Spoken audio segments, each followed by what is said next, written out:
My wife's daughter humiliated me in front of the entire family. When I complained, my wife cut me off immediately. You're not her father. Don't demand respect. I just smiled. The next day, I cut everything off. Her college, her apartment, her car, her phone, and her credit card. Everything vanished. I didn't say a single word when she came up and slapped me across the face. It was my stepdaughter's 21st birthday dinner, an expensive steakhouse. 20 relatives at the table, and I was paying the $3,000 bill. All I had done was ask Chloe to lower her voice because she was mocking the waiter. She didn't just react badly. She exploded. "You're a pathetic loser, Michael," she spat, her voice echoing through the suddenly silent restaurant. "You're just the guy who pays the bills. You have zero authority over me. You're nothing but a bank account with a receding hairline." Then she threw her wine glass. Red wine soaked through my white shirt. I looked at my wife, Emily, expecting her to step in, defend me, at least look horrified. Instead, Emily leaned closer and whispered loudly enough for the whole table to hear, "Sit down, Michael.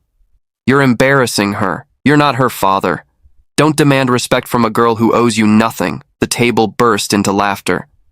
The laughter lasted less than it felt like it did. 5, maybe 6 seconds. But in my mind, it hung in the air like someone had held down a piano key too long. I saw Emily's cousin cover her mouth with her napkin. I saw Uncle Richard stare at his plate with a crooked smile. I saw the cousin's husband lean over and whisper something into her ear that made her laugh again, this time quieter. I saw Chloe, still standing there with the empty glass in her hand, drop it onto the table with a hard clink before sitting back down, satisfied. Emily, beside me, didn't even look at me. She picked up her napkin from her lap, folded it twice, and set it neatly beside her plate. Then she took a sip of water. The calmness of it all was what stunned me the most, like she had just settled a minor inconvenience. I stayed seated. The wine dripped down the collar of my shirt in a cold line against my skin. I could smell the sweet acidity of the Cabernet. I could feel the weight of everyone's eyes pretending not to look at me. The waiter Chloe had been mocking approached with a white towel in his hands and stopped about 3 feet away, unsure whether to come closer. I gave him a small gesture that meant, "It's fine." He nodded and stepped away. I didn't answer Emily. I didn't answer Chloe. I didn't look at anyone who had laughed. I picked up my napkin, carefully wiped my chin and neck, folded the napkin into quarters, and placed it beside my untouched glass of white wine. "Dessert?" Emily's sister called from the other end of the table in a high-pitched voice, clearly trying to change the subject. She waved at the waiter. "Can we get dessert menus?" The waiter returned with 11 menus and passed them around the table. When he reached me, he handed mine over with a small nod. I opened it, read every line carefully. Dark chocolate tart with sea salt, Madagascar vanilla creme brulee, yuzu cheesecake, artisan ice cream trio. I read the prices too. 24, 26, 22, 18. If all 20 people ordered dessert, it would add another $450 to the bill, plus coffee, plus after-dinner drinks, plus tip. "I'm getting the cheesecake," Chloe announced loudly, as if nothing had happened, "and a double espresso." "I'll take the chocolate tart," said Emily's cousin. "Creme brulee for me," Uncle Richard added. Everyone ordered. Emily's sister even wrote down the choices on her napkin like she was officially managing the birthday dinner. When it reached my turn, I looked up from the menu. "I'm not having anything," I said calmly. Emily's sister paused for half a second too long, unsure how to react. Emily stayed perfectly still beside me. "Are you sure, Michael?" her sister asked with a polite smile. "Yes." "Well, all right." The waiter collected the menus and walked away. Conversation slowly returned around the table in smaller groups. Vacations, traffic, someone's new house. No one spoke to me. I sat there in my stained shirt, hands resting on my lap, staring at the centerpiece of white hydrangeas leaning slightly toward my side of the table. And in those next few minutes, I thought about strange things. I thought about my father, who had died 2 years earlier. I remembered something he once told me when I was 32 and about to marry Emily. We had been standing alone in his kitchen while he poured coffee. Without looking at me, he had said, "Son, some women choose you because they love you. Others choose you because you're useful." At the time, I had dismissed it as bitter old man advice. Now, sitting there with wine soaking into my shirt, the sentence came back with the clarity of something spoken 5 minutes ago. Then my thoughts became more practical. Automatic payments, monthly withdrawals, Every contract I had signed over the years, every guarantee, every authorization, and how many of those signatures were still active at that exact moment while I sat there humiliated in that restaurant? Probably all of them. I started mentally listing them one by one. Chloe's tuition came directly out of my checking account every semester. Her apartment lease was in her name, but I was the guarantor. The car loan was under my credit. The family phone plan, 5 lines. My account, the supplementary credit card, my signature as the primary holder, health insurance, car insurance, gym memberships, streaming subscriptions, everything. 14, 15, 16 separate payments, maybe more. Every one of them had a phone number, a customer service department, a cancellation process. I estimated the timing in my head. If I started at 7:30 the next morning, I could shut everything down before noon. "Michael, are you all right?" Emily's mother asked from across the table. It was the first time anyone had spoken directly to me since the wine incident. I looked up, smiled slightly. "I'm perfect," I said. She nodded awkwardly and returned to her coffee. Emily finally turned toward me. For the first time in 15 minutes, she actually looked at my face. She expected anger, humiliation, something. But whatever she saw there, she didn't recognize it. Her eyebrows pulled together slightly, like someone trying to read a language they thought they understood. "Are you really okay?" She whispered softly enough that only I could hear. "Yes." "Michael, about Chloe. You don't need to explain anything." "What do you mean I don't need to explain anything?" "I mean exactly that."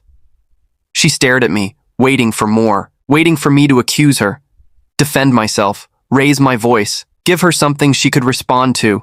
I gave her nothing. I looked back at the hydrangeas and waited for dinner to end. Desserts arrived.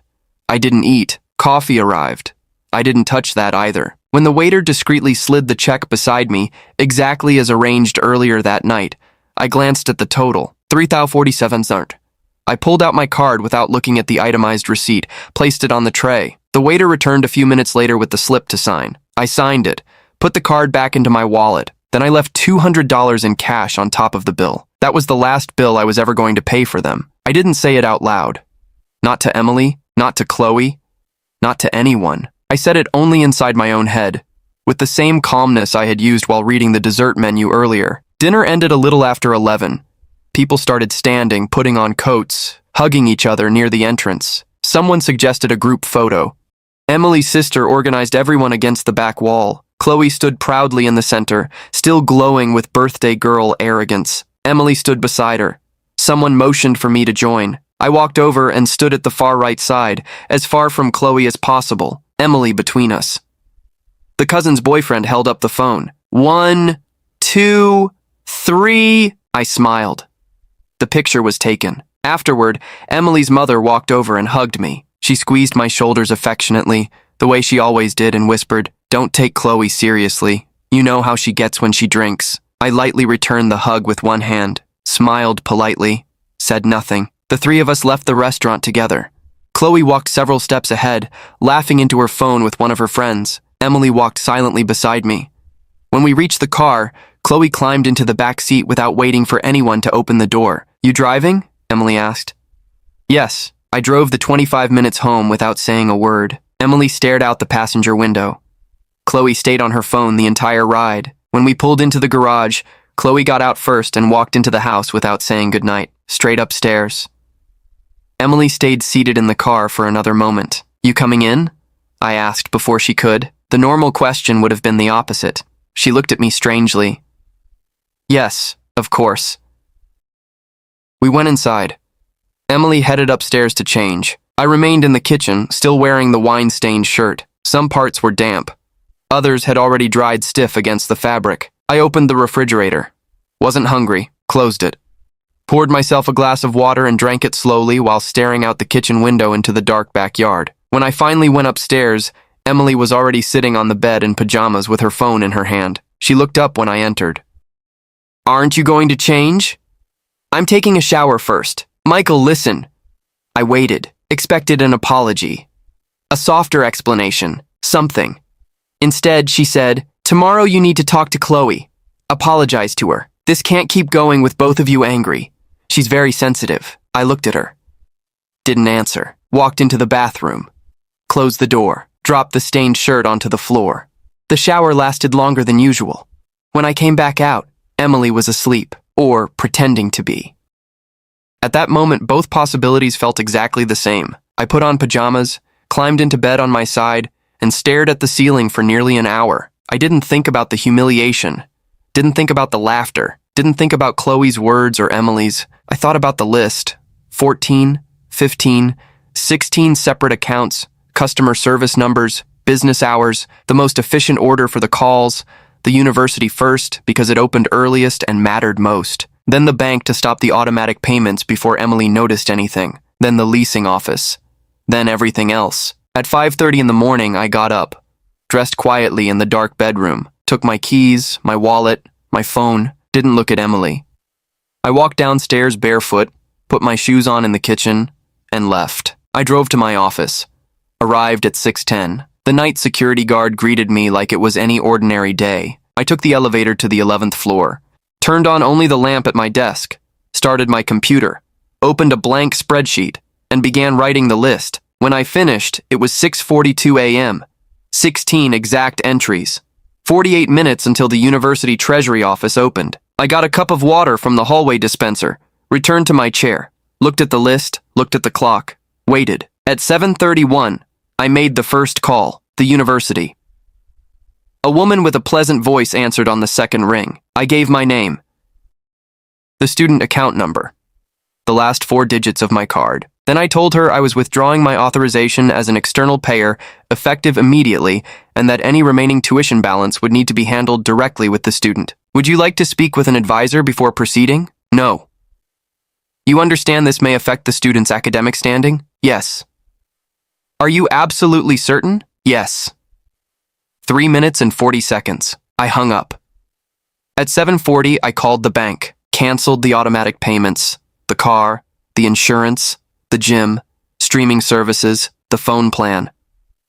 The representative read them one by one while I answered with a simple yes. Each yes felt shorter than the last 12 minutes. Then I hung up. At 8 o'clock, I called the leasing office. The manager hadn't arrived yet. I left my number. He called back at 8:20. Michael, hey, everything all right with the apartment? I need to remove myself as guarantor. A short pause. The manager had known me for 3 years. He knew the tenant was my stepdaughter. Is there a problem, Michael? No, I'm simply withdrawing my guarantee. If you do that, she won't qualify to renew the lease. I understand. Would you like me to contact her? Yes, formally, in writing. I'll handle it today. 5 minutes. I hung up. At 8:30, I called the dealership, asked about the process for voluntary vehicle surrender. The woman explained the procedure. I took notes in a small notebook, told her I'd call back later with a date. 4 minutes. At 8:40, I called the phone company, removed Chloe's line from the family plan. The operator asked for confirmation from the account holder. I explained the account was entirely under my name. She requested the security code. I gave it to her. Chloe's phone service was disconnected in real time. 3 minutes. The supplementary credit card was the final item. The bank representative asked, would you like to issue a replacement card for another authorized user? No. Is the card holder aware this card is being canceled? That's a family matter I'll handle personally. The card was blocked instantly. Any attempt to use it after that moment would be declined. It was 9:13 a.m., 1 hour and 42 minutes. I stood up from my chair and walked toward the office window. Morning light stretched in long golden lines between the buildings downtown. I watched a woman crossing the street holding coffee in one hand and her phone in the other, laughing at something. A city bus stopped at the corner. A businessman checked his watch impatiently. Then I returned to my desk. The spreadsheet was still open. One by one, I crossed out every completed line. All 16 were crossed out. Helen arrived at 9:30. I heard her greeting the security guard, turning on her computer, setting down her purse. A few minutes later, she knocked gently on my office door. Good morning, Michael. Morning. Would you like coffee? Yes, please. Helen had worked with me for 12 years. She looked at me for 1 second longer than usual, but asked no questions. When she returned with the coffee, she placed it quietly on my desk. I took a sip. It was good. At 9:47, my personal phone vibrated inside the desk drawer. Emily. I didn't answer. At 9:51, it vibrated again. 9:55, 10:02, 10:05. The first text message arrived, then the second. then the third. 27 messages over the next 30 minutes. I read none of them. I silenced the phone completely and placed it back into the drawer. At 10:45, the direct office line rang. Only 5 people had that number. I stared at the phone. 3 rings. 4. Then I answered. Michael. Emily's voice, hoarse. Emily. Where are you? At the office. Chloe called me. The university told her you withdrew tuition payments. The leasing office called. The dealership called. The phone company called. What is happening? What you said last night. What? What you said last night. Silence. I heard her inhale sharply. Then her tone changed. No longer confused, now cautious. Like someone beginning to realize the ground beneath them had shifted. Michael, we need to talk. Yes. Tonight. At home. I won't be home tonight. What? I'm staying at the office. We'll talk when I decide we will. Michael, this isn't how you solve things. I'm not solving anything, I'm acting. Then I hung up. A few seconds later, Helen knocked softly on my office door. Michael, there's someone at reception asking to see you. No appointment. Says it's urgent. Who is it? Your mother-in-law. I looked up slowly. Helen stood there with her usual calm expression, but I could tell she already understood something fundamental had changed. Tell her I don't accept walk-ins. But, would you like me to suggest another time? No. She nodded once and closed the door. I looked back at the spreadsheet. 16 crossed out lines. Then I closed the file without saving it. Opened my calendar. Crossed out the reminder that said, home, 6 p.m. Replaced it with, dinner alone. At 11:30, I called my accountant. I had known Frank for 9 years. I told him I needed a complete review of every transaction made on the supplementary credit card over the last 24 months, and I wanted it that same afternoon. Anything specific you're looking for? He asked. Everything. At 2:10, Helen informed me Frank had arrived. I told her to send him in. Frank carried a thick folder and a laptop. He sat across from me, opened the computer, and turned the screen in my direction. Before we begin, he said carefully, I need to ask if you're sure you want to see this. Yes. There are things here I didn't expect to find. Show me.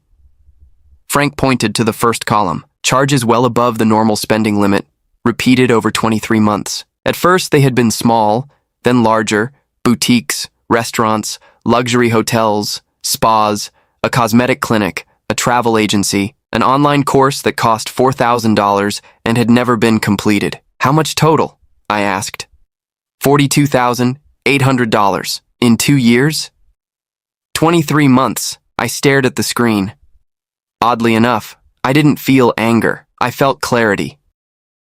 The kind of clarity that comes when you finally finish a puzzle and realize the picture had always been obvious, just scattered. These charges were approved by the supplementary card holder, I said. Yes. But there's something else. Frank opened another window. Monthly account statements. Every one of them digitally signed by Emily in her role as household financial administrator. Your wife approved these statements 23 months in a row without dispute. You're sure she signed them? I have the scanned signatures. I can compare them to your marriage certificate if you'd like. That won't be necessary. Frank waited. He knew enough to stay silent until I asked. Anything else? Yes. He opened another tab. A pattern of hotel expenses appeared on the screen. Same hotel. A city 3 hours away. 12 visits over 23 months. Double rooms. Room service. Spa charges. Restaurant bills. Chloe? I asked. The supplementary card was used, but I don't believe these charges were hers. Frank pointed at the dates. They match your wife's supposed work trips. The same trips you listed when we filed her travel deductions. I rested both hands against the desk. Didn't respond immediately. So Emily used Chloe's card? That's the most likely explanation. The signatures? Chloe's signature appears on the hotel receipts, but the dates don't match her university schedule or travel records. They match Emily's. So Chloe signed the receipts for her? That's what it looks like. Frank half closed the laptop and leaned forward. One more thing. The account statements were signed by Emily, but the email address receiving the fraud alerts wasn't yours. I looked up. It wasn't? No, it was a Gmail account not listed in the original contract. Whose? Emily's. How do you know? Because the account was linked to her phone number, and the phone plan was under your name. He paused.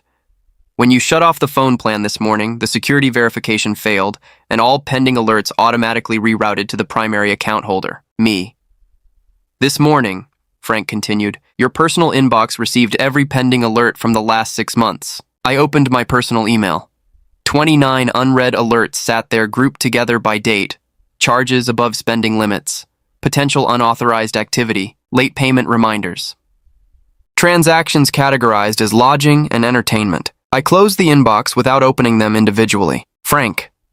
Yes? I need a full report. Dates, amounts, businesses, locations, and a comparison with Emily's travel schedule. Digital and printed copies? Yes. When do you need it? Friday. Done. I nodded once, then added, and I need the name of a divorce attorney. A good one. Discreet. Frank didn't ask questions.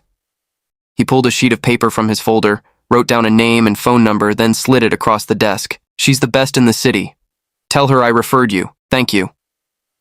Frank packed up his laptop. At the door, he stopped and looked back at me. Michael, are you all right? Yes, you seem calm. I am. He nodded and left. I remained alone in the office. I looked at the attorney's name, folded the paper in half, placed it inside my top drawer. Then I reopened my personal email, selected all 29 alerts, and moved them into a new folder titled Documentation.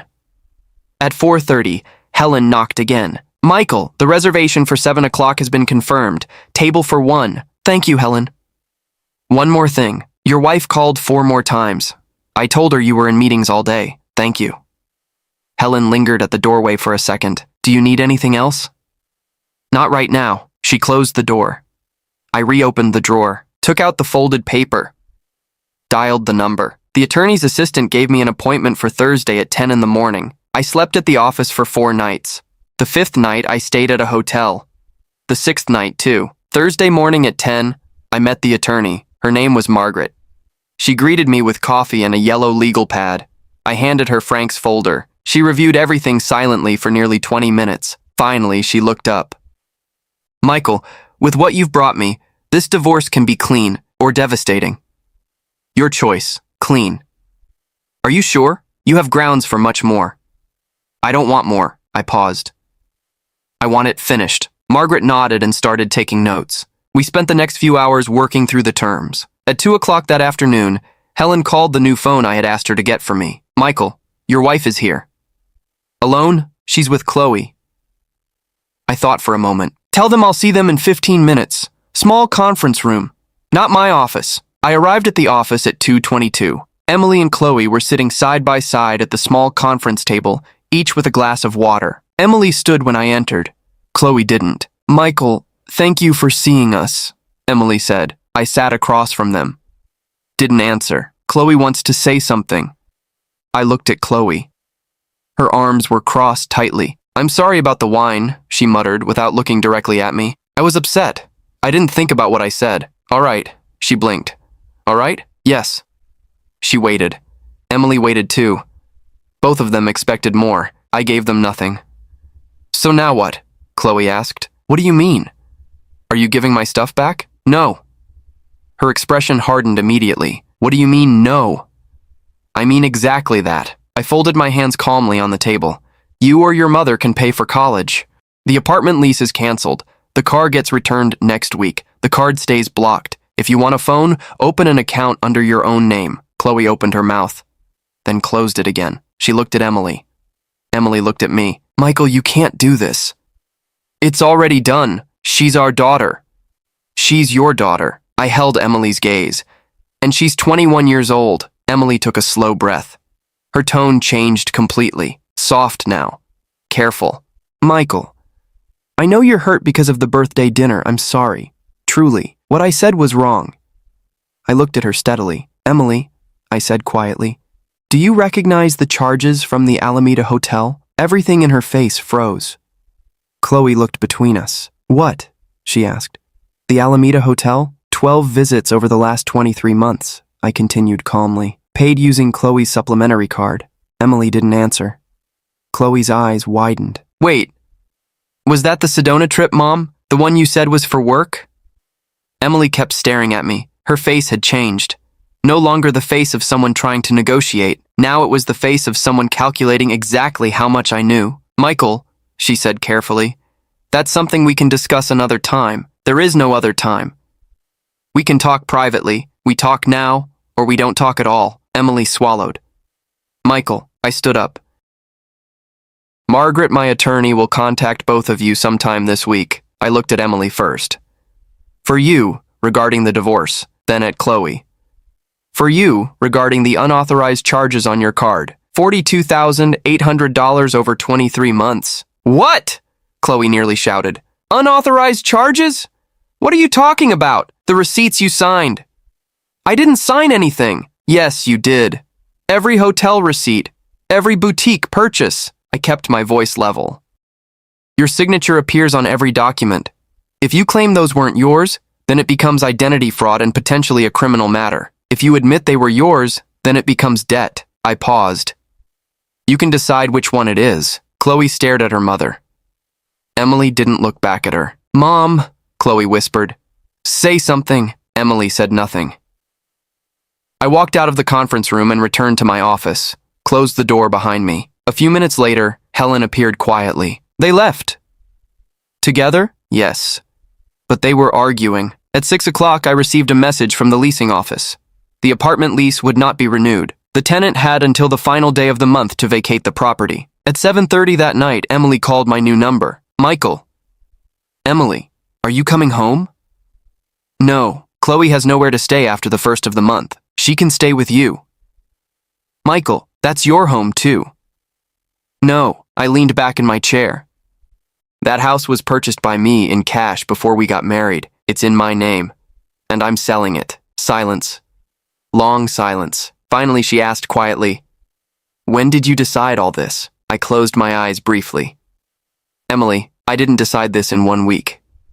Then I opened them again. You decided it over 15 years. I just stopped pretending I didn't notice, and I hung up. That night, I ate alone at the restaurant where Helen had made my reservation. I ordered the steak I had always wanted but never allowed myself to buy. Aged ribeye. Medium rare. I ate slowly. The waiter asked if I was expecting someone. No. Dessert? No, thank you. Just the check.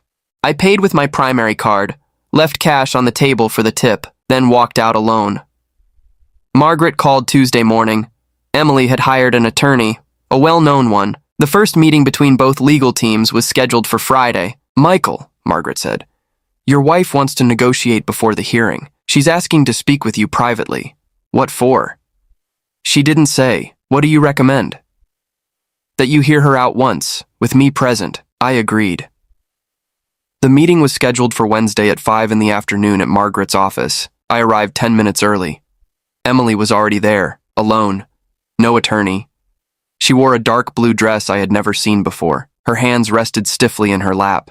Before leading me inside, Margaret spoke quietly near the doorway. She asked to speak with you alone, she said. I refused. I'll stay in the room, but I'll let her begin. I nodded and walked in. Sat across from Emily. Margaret sat farther down the table with her legal pad. Emily looked directly at me. Before lawyers, before paperwork, before any of this, she began softly. I want to ask you for one thing. I'm listening. Stop. Stop what? This. The divorce. Selling the house. The debt agreements with Chloe. All of it. And in exchange? We start over. Her voice trembled slightly now. Therapy. Counseling. Whatever you want. I'll take responsibility for the $42,800. I'll sign a written confession if I have to. Anything. I stared at her for several seconds, then asked, Who is the man from the Alameda Hotel? Emily glanced briefly toward Margaret. Margaret didn't look up from her notes. Michael, Emily whispered. That doesn't matter anymore. It matters. It's someone who's no longer in my life. When did it end? 4 months ago. Who is he? Emily inhaled slowly. A client from work. Someone I met 2 years ago. She looked exhausted suddenly. Please don't make me say more here. You're not here because of me, I replied calmly. You're here because of you. Emily lowered her eyes. For the first time in 15 years, I saw her without the performance. No confidence, no control, just someone tired of holding together a lie. Michael, she said quietly, I know I ruined everything. I know the birthday dinner was the final straw, but we spent 15 years together. 15 years can't disappear in 1 week. I leaned back slightly. Emily. I didn't erase those 15 years. My voice remained calm. You erased them every time you signed a statement knowing there were hotel charges from the place where you were meeting him. I paused. Every time you let Chloe sign receipts to cover for you. Another pause. And every time you sat me at a family table so I could pay the bill for people helping you humiliate me. Emily looked up again. Her eyes were wet now, but she wasn't crying. That's not fair. No, I said softly. It's exact. She stared at me silently, then finally whispered, I loved you. I almost smiled. 2 years ago, I said. My father told me something I didn't understand at the time. I folded my hands together. He said there are women who choose you because they love you, and women who choose you because you're useful. I looked directly into her eyes. He was right. Emily closed her eyes for a long moment, then opened them again. So there's nothing I can do? Yes, I answered. You can sign the papers Margaret sends you on Friday. You can take responsibility for the $42,800 so Chloe doesn't end up with a fraud investigation. And you can stop calling my new phone. Emily stared down at the table, then quietly asked, Are you going to tell Chloe about the hotel? No. Why not? Because it isn't my story to tell. I paused. If you want your daughter to know who you really are, then you tell her. Emily stayed silent. One more thing, I added. She looked up. I am selling the house, but not immediately. I'll wait 3 months so the two of you can figure things out first. Emily nodded slowly, picked up her purse, stood. For a second she just looked at me, then asked the question I think she already knew the answer to. Do you really not love me anymore? I held her gaze. Emily, I stopped loving you a long time ago. A small pause. I just didn't admit it to myself until Chloe's birthday. Emily left the room without another word. Margaret quietly closed her notebook. That was the right thing to do, she said. I know. How do you feel? I thought about it honestly before answering. Fine. That night, for the first time in 12 days, I drove back to the house. Emily wasn't there. Chloe wasn't there either. The place felt hollow, silent. I went upstairs to the bedroom and opened the closet, took out 2 suitcases, packed my clothes, my books, personal documents, the framed photograph of my father, the watch he had left me. Then I carried the suitcases downstairs and loaded them into the car. Before leaving, I walked into the study. There was an envelope on the desk with my name written in Emily's handwriting. I opened it. Inside was a 3-page letter. I read it standing up. It wasn't an apology. It was an explanation about the client, about loneliness, about how everything had started, about Chloe, and how Chloe supposedly knew nothing, about a feeling Emily described as losing herself. When I finished reading, I folded the pages carefully and slipped them back into the envelope. Then I left it on the desk. I didn't take it with me. I turned off the lights, locked the front door, and drove back to the hotel where I'd been staying. At 1 in the morning, my phone buzzed. Unknown number. I checked the message. My name is Daniel Rivera. I need to speak with you. It's about Chloe. I know it's late. Call me when you can. I stared at the screen for several seconds, saved the number, turned off the light, and went to sleep. I called Daniel Rivera Thursday morning at 9. We met at a small coffee shop near my office. He was a man in his early 50s, thin, plain clothes, a worn leather folder tucked under his arm. Thank you for meeting me, Mr. Michael. Just Michael, he nodded. Michael, I'm Chloe's biological father. That didn't surprise me. Something inside me had already expected it. How did you find me? I've been trying to contact Chloe for years, he explained quietly. Emily changed numbers, changed addresses twice. My letters kept coming back. He hesitated.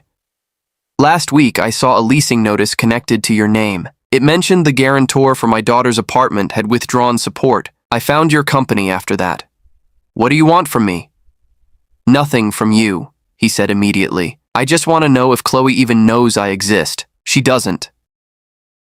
Daniel nodded slowly, not shocked, almost like he had rehearsed hearing that answer for years. Did Emily tell her I was dead? Yes, he lowered his eyes briefly. For 16 years, I've paid child support every month. he said quietly. Emily never allowed me to see her. He opened the folder and pushed it toward me. Inside were copies of monthly payments dating back 16 years, returned letters stamped unknown recipient, court documents, restraining orders that had later been dismissed for lack of evidence. Every page carried Emily's signature. Why come now? I asked. Because Chloe turned 21. He folded his hands together. I'm no longer a father trying to force rights onto a child. I'm just a man who wants his daughter to have the option of deciding whether she wants to know me. He gave a faint smile. That's why I waited. I closed the folder and handed it back.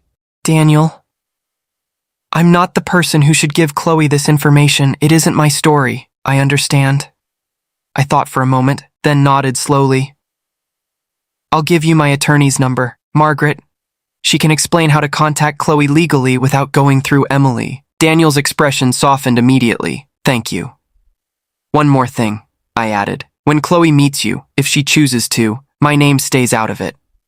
Of course, I'm not part of that conversation. You won't be. We finished our coffee in silence. Then I paid the bill and left. The divorce was finalized 2 months later. Emily accepted every condition. She took responsibility for the $42,800 and arranged a payment plan. Chloe signed an agreement acknowledging the debt under her name, but Emily officially assumed it to avoid fraud charges. The house remained legally mine. Emily moved into a rented apartment. 4 months after the divorce was finalized, I sold the house. Then I bought another one, smaller, in a different neighborhood.